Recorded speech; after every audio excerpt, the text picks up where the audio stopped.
Hello, I'm Robert Bourns, President of the Law Society of England and Wales, and I'd like to begin by saying what a privilege it is to be the 172nd President of the Law Society.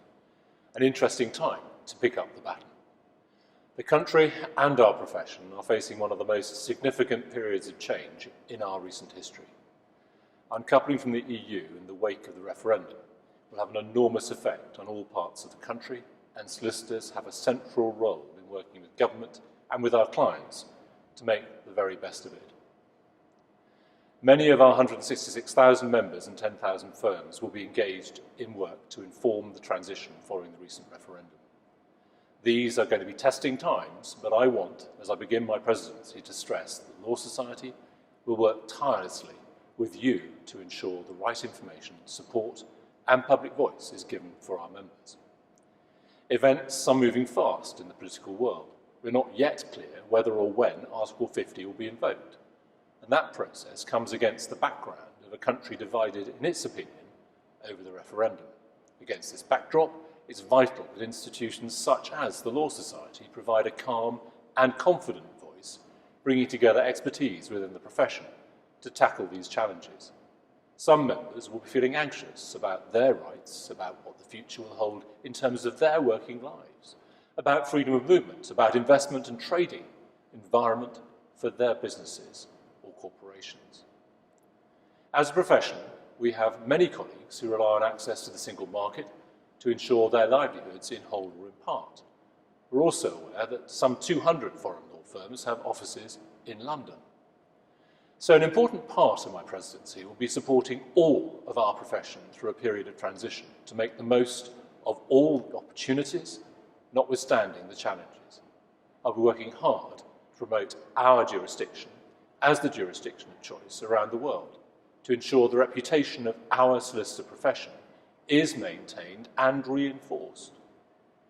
We know that whatever other competing jurisdictions have an eye to the main chance, exploiting any uncertainties here.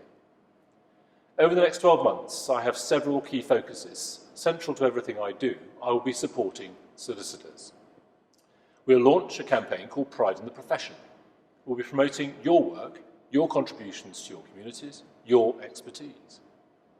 Your crucial role as promoters of justice and voices of authority when people are facing crises in their lives. Solicitors are also the bedrock of a vital economic contribution. The total value of legal services to the economy is 25.7 billion. As a net export, legal services were worth not less than 3.6 billion in 2014.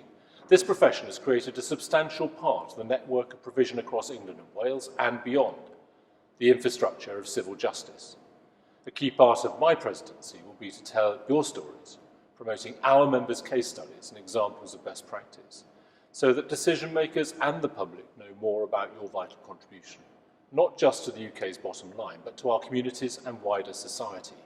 We want to boost the solicitor brand. We want to reinforce our justified pride in our profession with public and leaders alike. This includes constructively challenging the tone of comments about the profession, but it also means demonstrating the work of solicitors beyond providing legal advice, their role as strategists and entrepreneurs.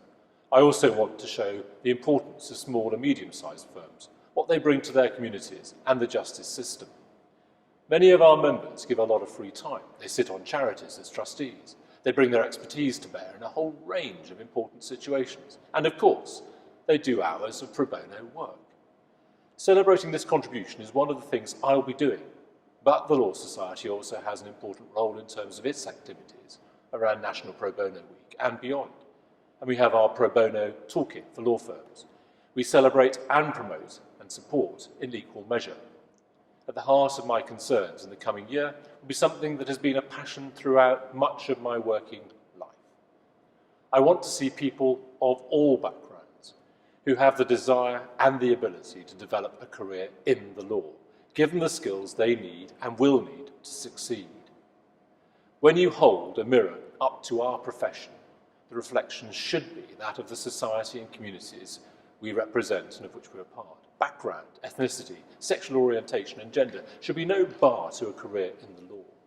This goes towards our support for public legal education, mentoring, our ambassadors, and giving line of sight so that those with skills and abilities are encouraged to step up, join this profession, and develop their careers in the law.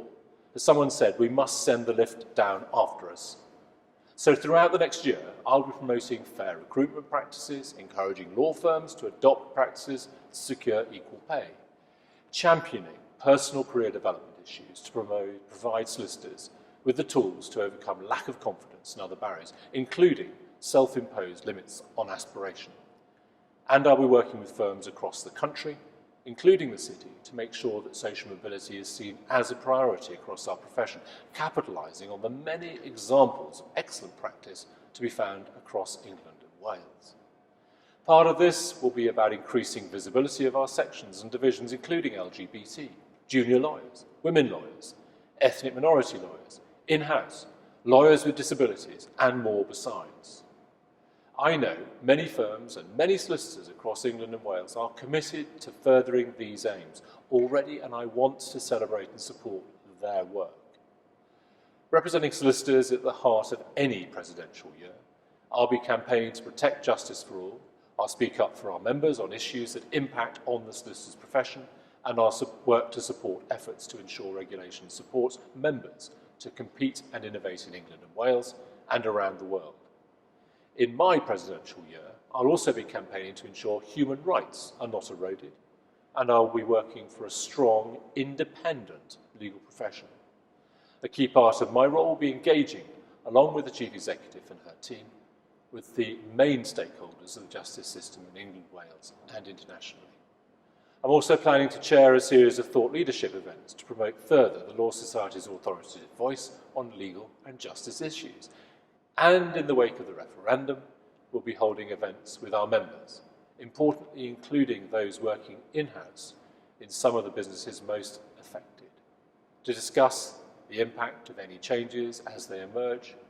We want your views to add to those of our volunteer communities so that we can articulate them to decision makers. And I wanted to say something about international engagement. The Law Society has for many years prided itself on its cooperation with partner organisations overseas. I plan to ensure that your work, your knowledge, and our legal system and jurisdiction are promoted at every opportunity. It's my job to be your ambassador. That's a role I take very seriously indeed, especially in these times of change. Finally, a word on the governance review. This is a vital piece of work over the coming months. I shall be seeking your views on a regular basis as we move forward with this process. And before I close, I'd like to pay tribute to Jonathan Smithers. He's been hardworking and effective on our profession's behalf, and I'm very privileged to follow him as president. So thank you.